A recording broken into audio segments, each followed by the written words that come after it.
Peacock TV நேயர்கள் அனைவருக்கும் புலியூர் நாகராஜன் பாலுவின் அன்பு வணக்கங்கள். இன்றைய தினம் நாம் இந்த வார ராசி பலன்களை பார்க்க இருக்கின்றோம். 17/12/2023 முதல் 23/12/2023 வரை, மார்கழி மாதம் 1ஆம் தேதி முதல் மார்கழி மாதம் 7ஆம் தேதி வரை விருச்சிக ராசி நேயர்களுக்கு இந்த வார கிரக நிலவரங்கப்படி பார்க்கும்போது ஒன்றும் அவ்வளவா சிறப்பாக இருக்கும் என்று சொல்வதற்கு இல்லைங்க.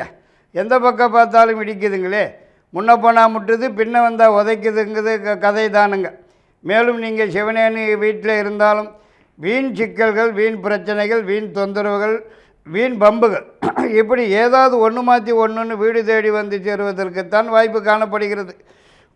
மற்றும் எந்த ஒரு காரியத்தில் ஈடுபட்டாலும் தடங்கல்கள், தடைகள், முட்டுக்கட்டைகள் வந்து சேருவதற்கும், எதை தொட்டாலும் ஜவ்வு மாதிரி இழுத்துண்டே போகிறதற்கும் வாய்ப்பு காணப்படுகிறது என்றே தான் சொல்ல வேண்டியதாகிறது. மேலும் வரவேண்டிய பணம், பழைய பாக்கிகள் எதுவும் கிட்டத்தில் வந்து கை கெட்டினது வாய்க்கெட்டாமல் போகிறதற்குத்தான் வாய்ப்பு காணப்படுகிறது. மற்றும் செலவுகள் 2 மடங்கு கூடுதலாக ஆகிறதற்கும், தண்ட செலவுகள் தலைவிரிச்சாடுவதற்கும் வாய்ப்பு இருக்கிறது. உஷார் தேவை. பிரச்சனைகள் தேடி வந்து சேரும் வாரம் இது என்று கூட சொல்லலாம். 17, 18, 22, 23 ஆகிய 4 நாட்கள் பணம் ஒரு நாட்கள் ஆகும்.